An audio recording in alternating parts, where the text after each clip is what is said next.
First question on everyone's mind. Did God save Donald Trump? And the answer is, of course. What else would you say? We believe God's involved in all of reality. Certainly, the leader has a certain unique providence. As it says in the Torah, Lev Malachim B'yad Hashem, the hearts of kings is in God's hands, that they move major world events, and a bullet coming at him and turning his head, well, you know, is should be seen as it is, as the hand of God. Now, I got to tell you something. It's quite fascinating because if anyone watched the RNC convention, really, the thing that everyone was talking about was God. And that's an amazing thing. When you watch some of the leftist pundits talking about it, you were like, what? This thing must have been like a clown show. But if you watched it, this was a very well thought out discussion. And people were thinking. And this is what happened right now. America had moved away. That's told you many times. This whole movement of this wokeism at its core really was a denial of God's existence. As I explained to you before, because what they were saying was, we determine reality, not God. There are no parameters in the world other than what we dictate. And so therefore, to have people starting to see that, oh, wait a minute, God is running the show. That's a beautiful, beautiful thing. It's beginning a possible process of things that could be very good, God willing, if the American people rise up to the occasion. Now, I got to tell you something that was very, very clear for anyone looking and watching. Donald Trump himself was changed by the situation. And this didn't happen in one day. This happened over time because this person who was a businessman and got into this thing originally for a more noble intent than, I would say, the vast majority of politicians. Because politicians, it's a career. It's what I do. I don't necessarily build things, but I will make a living. I will become wealthy. I become powerful through this role. The man was more powerful and more wealthy before he got into this. Not powerful in the sense that he became the king, the president, but in the sense that what was happening was that he was beloved. If you watch any of the clips, it's an amazing thing. You can see the clips of some shows like The View that hate him. They have Trump derangement syndrome in the highest degree. And you look at pictures, if you ever seen, it's the funniest thing, you could see them having Donald Trump on 10, 15 years ago. And they want to put their fingers to his hair and they love him, this and that. And as soon as he became running, as he's running for president, they demonized him. So what happened was that this guy in the beginning, to whatever degree, I can't say, I can't read his heart, had a certain level of dedication to his cause. But there is no question now that the man is on a mission. And that is what you need from your leader. The leader of the people has to be, it says that the leader is the Lev Am, the king, the Melech, the leader. I call him king, but I don't, I know it's obviously that term is very abrasive to America. We force to get away from royalty, but it means the leader. And hopefully a proper leader has to lead the people, not follow. As I've said to you before, the Talmud says in the end of days, the leaders will be like dogs. Why would they be like dogs? And I explain to you, because when you're walking your dog runs ahead and barks. You turn the corner, what does your dog do? And it realizes that you turn the corner, it also turns the corner because it's following its master. But what does the dog do? It runs in front and it keeps on barking, as if to say, I'm leading the show. right? Ronald, I see your dog in the picture there. Looks like a nice dog. Hopefully, he doesn't do that. But most dogs do that. They run in front. And then he keeps turning around to make sure the master is still leading, but the master's in the back. So one explanation is the leaders will be like dogs because they'll keep turning around to see what the people want, right? If you look at all of the policies espoused by the present administration, they were all against everything they're for just 6 years ago. But the people had a different wokeism, and they just point me where I have to bark, and I'll start screaming. I'll start barking. The leader is somebody who has to say, there is a goal, and I could stand up, and I can stand up against the whole system. There's no one that has proven themselves that worthy as President Trump from what he just did right now. There's nobody. Right now, the president of America is Donald Trump. Now, if he will win or not, I think that, as you probably heard the news, President Biden just did pull out. And I don't think it's only because of the debate. I think that the final straw was the failed assassination attempt. Because what happened was there is a fervor now as if we're going to something positive in America. And there's a unity in the Republican Party that now everyone's really nervous because you can't keep trashing the guy when you try to steal his money, when you try to throw him in jail, when you try to destroy his family, and then you try to kill him, and he picks up his fist and says, "Don't give up, everybody." And he's thinking about everyone else in the audience. They shouldn't get trampled. So there's a reassessment of who this person is. And that is rightfully so from those that want to contend against President Trump, because he has now proven himself to be in a completely different category than most politicians. That's take one. I want you to understand. So that's good news. Now, how does that fit into the global picture of the world?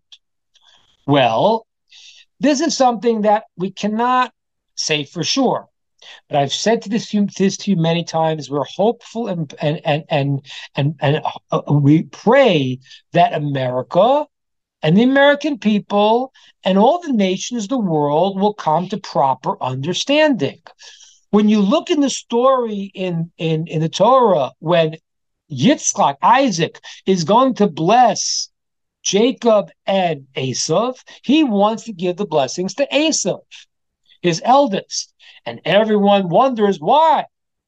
Esav was not a good guy. Yaakov was the noble one. Yaakov was the righteous one. And even if you say that Yitzchak didn't fully understand, he was a prophet. He wasn't that in the dark. He knew that Esav was not as righteous as Yaakov. I could prove it to you from the text, but I'm not going to do that now. You have to take my word for it. Another time I will if you'd like. But he knew basically who Esav was. He didn't know how bad he was. That is true. And the sages tell us that was concealed from him for various reasons. But he did know that Yaakov was the righteous, the more righteous, the holy one. And Esav had issues. He knew it. It says he was blind because his wives were offering incense to their gods, and he became blind from the smoke. So he knew what was going on. So why do you want to give the blessing to Esav, to his other son? And the answer is, the sages tell us, is because he knew that Yaakov was going to be the holy Jewish people, and he wanted Esav to be attached, to have a connection to Yaakov. He wanted Esav, who becomes Rome, to be the really holy Roman Empire. He wanted Rome to be connected to Jacob and to be a righteous nation, as opposed to what Rome was, which were barbarians, essentially. Well, barbarians, but they threw people to the lions. And I mentioned to you many times, the greatest level of conversion was during the Roman Empire, because people saw the stark contrast between the Jewish people who helped the downtrodden and cared about every individual sanctity of life, and between Rome, which was slaves and masters and murder. So, but the Yitzchak, Isaac, wanted to keep his son Esav as part of the system. And therefore, he wanted to give him the physical blessings of the world, that he could take care of the physical world and let Yaakov sit and learn Torah and make a partnership between the two. But Esav was not willing to do that. And that is why Rivka said, no, Yaakov, you have to go get the blessings, because I have been told prophetically that Esav does not want a part of this mission. And that became then the split between the Jewish people, and Esav, who becomes Rome. Now, so you're going to say to me, so what does that mean for Rome? Well, the Roman Empire, when we talk about the various kingdoms that existed in the book of Daniel, you notice that there are 4 kingdoms that took over from the kingdom of Israel, meaning that there was the great David, Shlomo, and then when the Jewish people had the temple, they were in the center of the world. Then they didn't act properly, and they lost that, and the temple was destroyed, and they were taken over by the first of the 4 kingdoms that were going to really battle, not against the Jewish people, but largely against God. And the first one was the Babylonian Empire, which destroyed the first temple. And in the vision of Daniel, he sees Babylon as and he has a dream, a prophecy, and he sees Babylon as a lion. And their power, they have wings, and they conquer. And that was the great Babylonian Empire, which is a powerful empire. And then they're taken over by the next empire, which is Persia. And he sees them in the image of a bear. Okay, that was the Persian Empire. The Talmud says how they were like bears, and they were always very, very edgy and moving, and they got no rest. They were very agitated. They weren't as powerful as the Babylonians, but they were a powerful nation. The third vision he sees, the third animal he sees, was going to be the Greeks, who are going to take over from the Persians. And he sees them as a leopard. Now, a leopard is a brazen animal. A leopard is not as strong as a lion, but it has no fear in attacks. And that was Greece. Greece under Alexander the Great was able to attack. And not only that, the Maharal explains, because they brought a different approach than the first two. They brought their intellectuality. Greece was known to be the first philosophers in the secular world. And so therefore they were more brazen, because they were using the power of the mind. And they're seen as a leopard. Now, this leopard had had wings, 4 wings also, because it spread to the 4 corners of the earth, and had 4 heads. And that represented that when Alexander the Great would die, the Greek monarchy, the Greek kingdom, would divide into 4. That's what happened. He died, and then they divided it to the Seleucids and the Ptolemaic, the different generals that took over the Greek Empire. And the final vision in Daniel's prophecy is the 4th animal. And this, he says, was different than all the others. It was frightening. It was like a monster. It was this. They had these iron teeth and copper claws, and it would chew and destroy, and whatever it couldn't chew and swallow, it trampled. And that represents the powerful a Roman Empire, which swallowed and absorbed the whole world, and what it couldn't, it trampled from a distance. That is called the Roman exile, which is happening to this day. In the end of Daniel's vision, what happens? What happens is then he sees an image of a man coming down from the sky. And that is the return of the Mashiach that takes away when the other animals die and they're removed. and he sees in the vision that God removes them, then he sees the likeness of a man coming, and that will be the final redemption of the Mashiach. Now, so the Roman Empire has been a very long empire. Now you'll say to me, well, where's Rome today? I don't see Rome. Rome, Italy is an interesting place. I guess they're part of the EU, but where do you see Rome as this powerful empire? So in the vision of Daniel, what happens is he sees that it has 10 horns. It's 10 horns. And those refer to that they will break up into many power zones of Rome. Okay, what they are exactly is a point of great debate. In the vision of Daniel, then one horn comes out and displaces 3 horns. Different discussions of what that is. Some people understand that that's to be the Arab nation that comes and spreads out and dislodges some of Rome. However that is, but there are these different power zones of Rome. And now, America and the Western world is part of Rome, is still part of Rome. And so therefore, we have, even though we don't see the Roman Empire as specifically, located in one place anymore, but it has tentacles, it has horns, it has areas that are the Western civilization that came out of Rome and is considered the expansion and still the power of Rome. Now, what is the destiny of Rome? Well, I told you that Esau did not want to be part and parcel of the vision of the process of the bringing of the Mashiach and the Jewish people. He didn't want to be part of that. But there's another way that Esav is referred to, that the Rome is referred to, Esav is referred to in various other texts, not in the book of Daniel, other texts. He's also referred to as we don't like saying the word, even though it's a normal word in English, but it's not the nicest word. I'll call it bacon. The animal that is bacon, the pig. And why is Rome called the pig? Because this animal, it very often has a part of it that is very external, because it presents itself as righteous, but it's not always. There's a certain hypocrisy.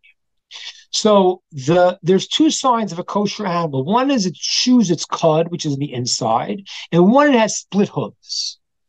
The pig is the only animal that has a split hoof, but does not chew its cud. So externally, it shows it being very righteous. That was Rome. Rome was like, oh, we're this, we're that, but they were very savage-like inside. And that was the power of Rome, is that they make laws, they have the politicians, and they get up and they say this and they say that, and they talk about that, and then what they're doing in the back is like, terrible. We can see that in various religious groups. That's been the case, and politician groups, where it's very much pretended to be externally righteous, and then we don't see the internal matches the external. Okay, so that means that Rome is kind of like messed up and it's not very good. But I want to tell you something very, very amazing. The word in Hebrew for the pig is called the chazir. Chazir is pork, chazir. The word chazir in Hebrew also means to return, lachzor. And that's talking about the potentiality of Rome and Esav, and even the things that are outcast in the world to come back, to return.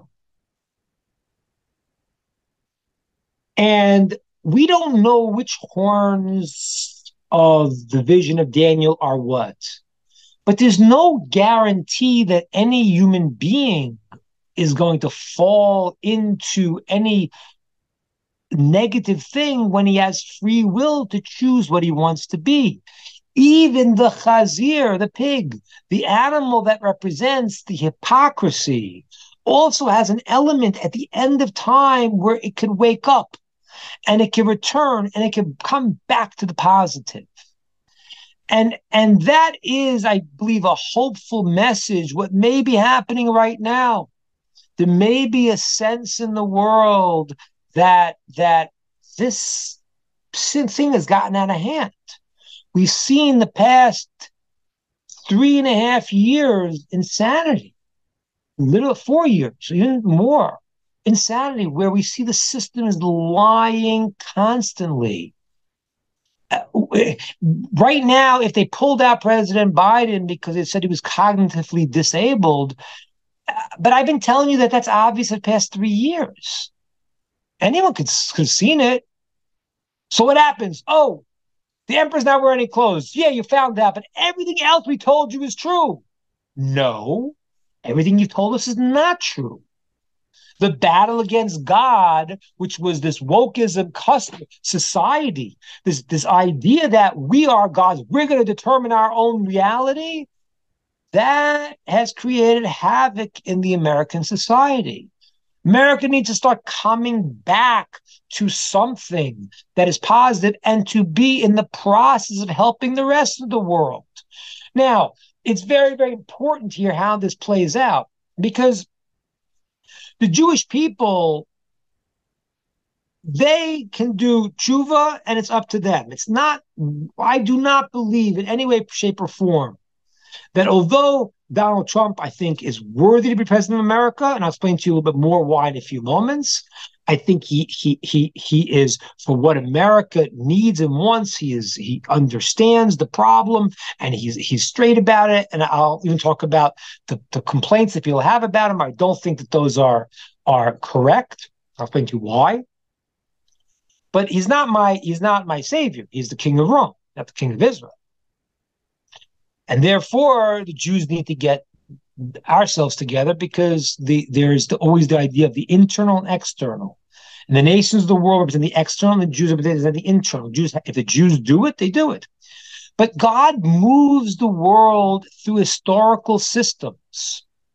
And so I do believe that this process will, God willing, if people get it together and go and put upon themselves a somewhat, can't say how righteous, but a somewhat righteous person, a person who does believe in law, who does believe in there's an idea of God. I haven't given him a test on what his belief is, but he believes the idea of God, and he believes that there are boundaries and there are systems, and I do believe he wants to help every American, and thereby it'll help other people. I believe that process will start a chain reaction in the world.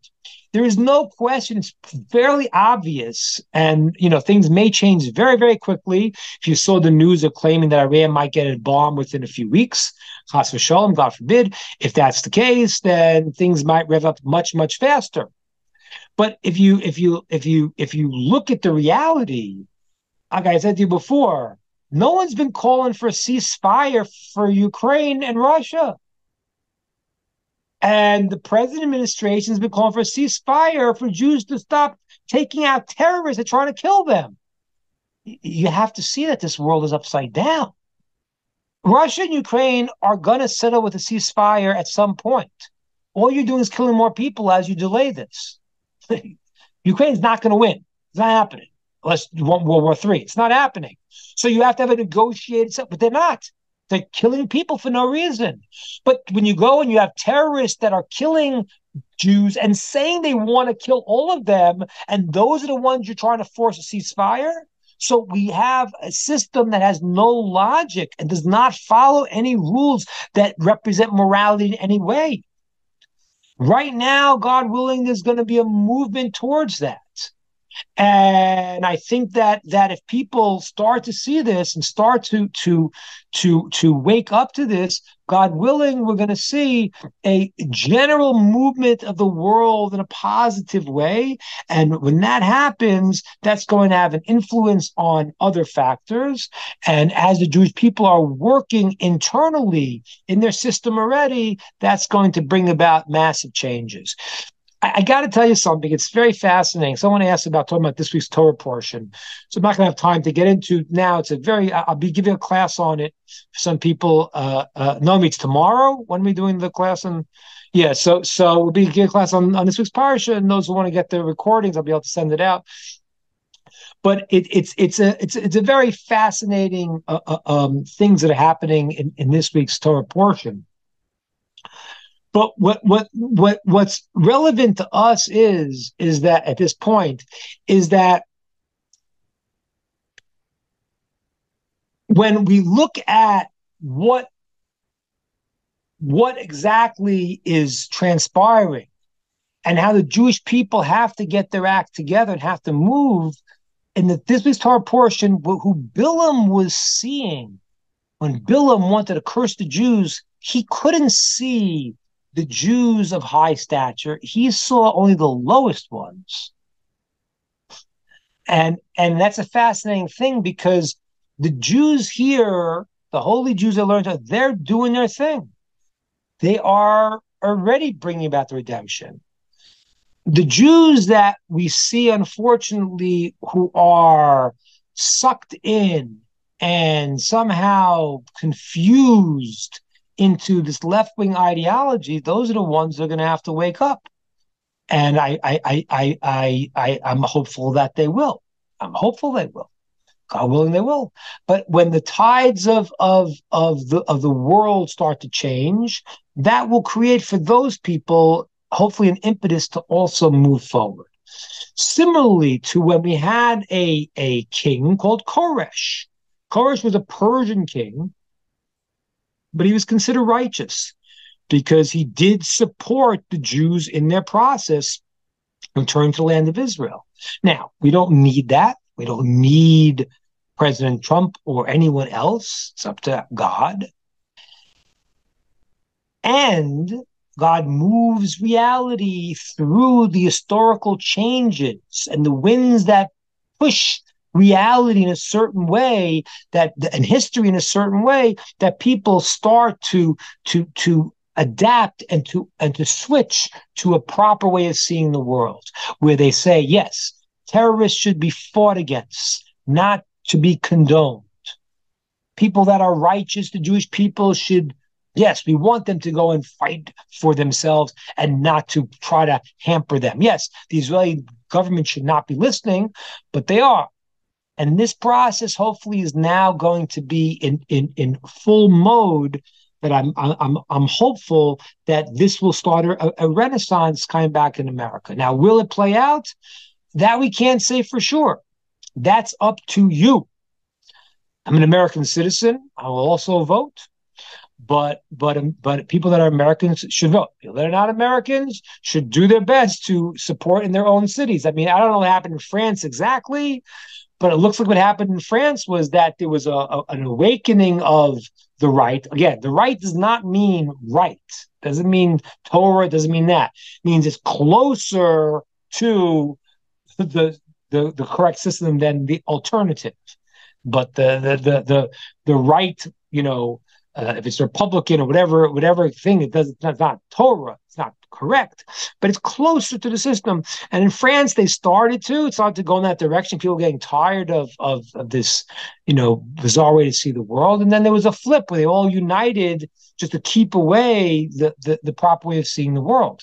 So I don't know what's going to happen in your own countries, but I as a Jewish person, saying here that God will bring about the redemption as in the vision of Daniel as happening. What side every nation is going to be on, that is up to the people. In the story of this week's parsha of Bilam was a prophet for the nations. And the commentaries say, why did Hashem give the nations a prophet? And so one explanation is because the nations could say that, the Jewish people had prophets. It's not fair. So God gave him a prophet and he messed things up. So the question is, I don't understand. But he gave him Bilam. Bilam was a bad guy, wasn't he? And the answer is that Bilam was the leader of his people. The leader will only be as great as your people. And again, I don't want to pick on President Biden, especially now that he stepped out. But it is very relevant that a person that was senile was running the country for a number of years because the people really didn't have any mind. The people don't have a mind. They don't know what they are. So it would make sense that your leader would have the same deficiency. That's hopefully where things are going. Now, I'd like to say one more thing, because unfortunately, and it's a shame. It's a shame.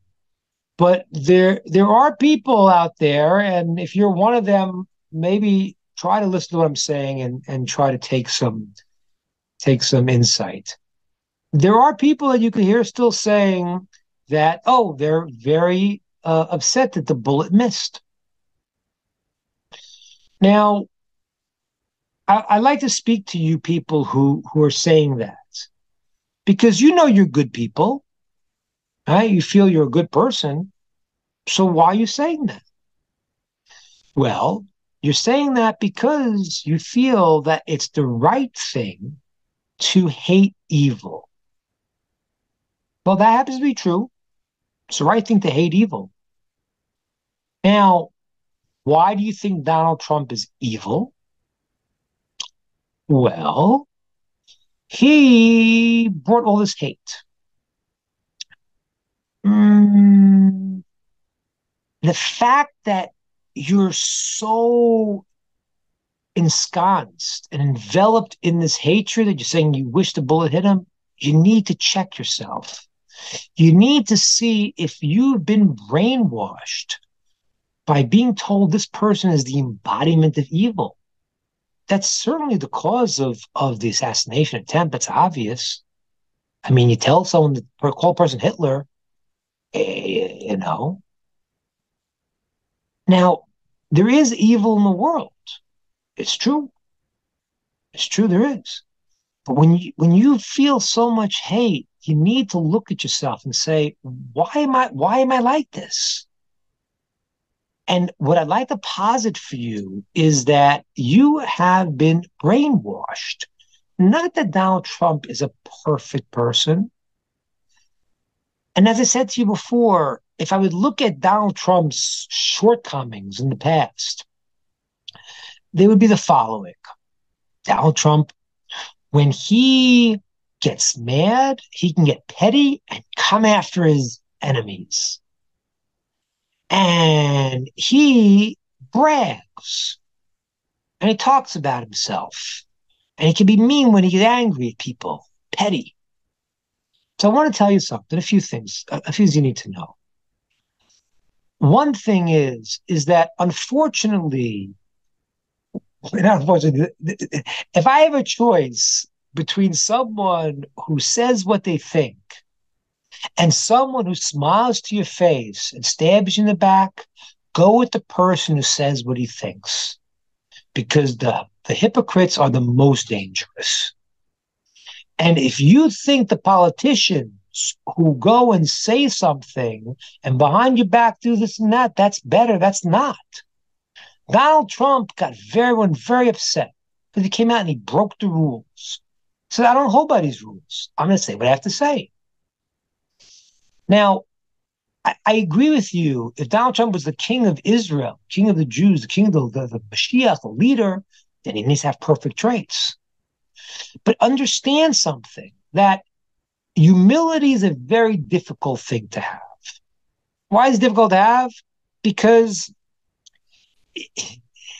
I always say Moshe was the most humble person, but it's not an accident that Torah is going to be the most humble person, because the only person who can give the Torah is a person who thinks he's not there. It's all God. But how is Moshe so humble when he knew he was the greatest? He was the greatest. You can't say, well, what am I? What am I? When you are the greatest. So the only way you could do that is when you feel that I'm only so great because God gave it to me. It has to be a very religious view. I hate to say it, but Donald Trump, if it bothers you that he brags because he's better than you, he is. he was he was a good-looking, strong, successful, amazing. He was, as President Obama wrote, he was the American dream. So yes, in that trait, to be that trait, you can't be the king of Israel, but you can be the king of Rome because he was above people in a certain sense. He wasn't humble enough. Okay, I agree. But don't believe the guy who's pretending he's humble, he says the words, is thinking that.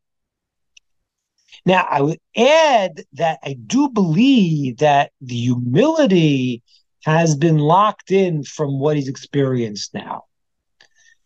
And the reason why is the second trait that I said that bothered people very much, that he came out fighting.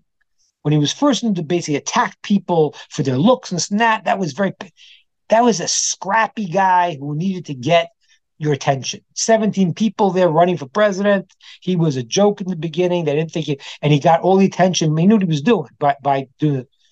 But you have to understand something. Again, we want the good traits. But at this point, that scrappiness, that pettiness is actually, he's using it for his people. He's using it to fight your enemies.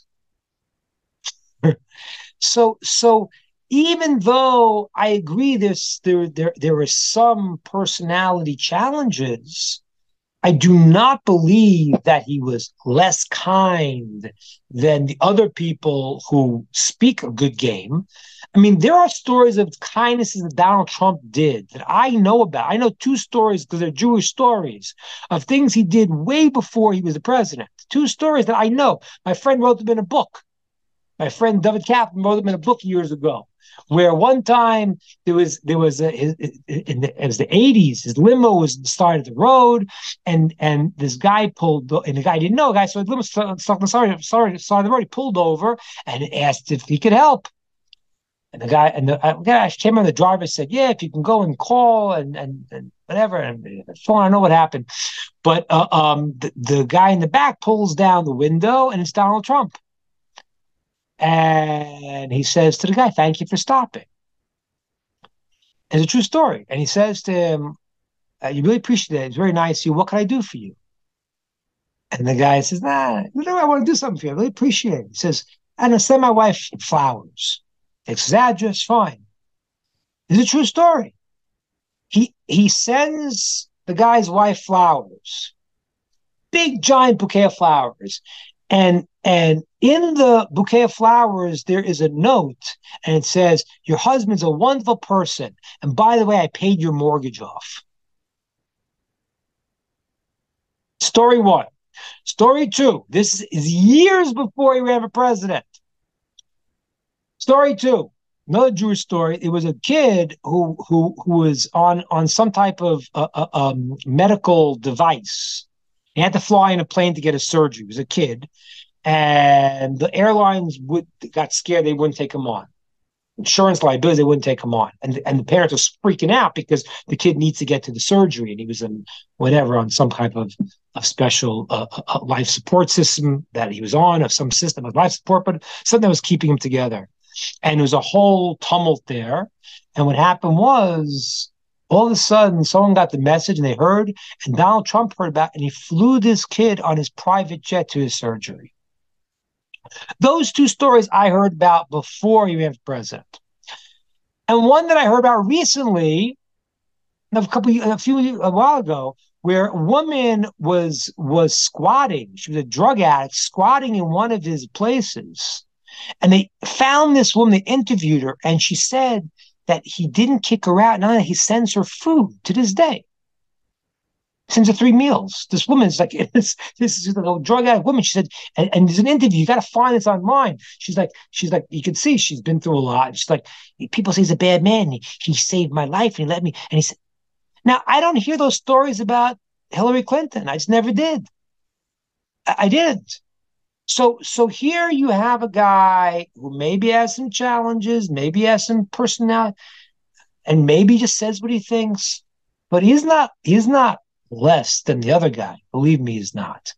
And the personality flaws that he's had have gone through a process now where I believe he could actually use this for good.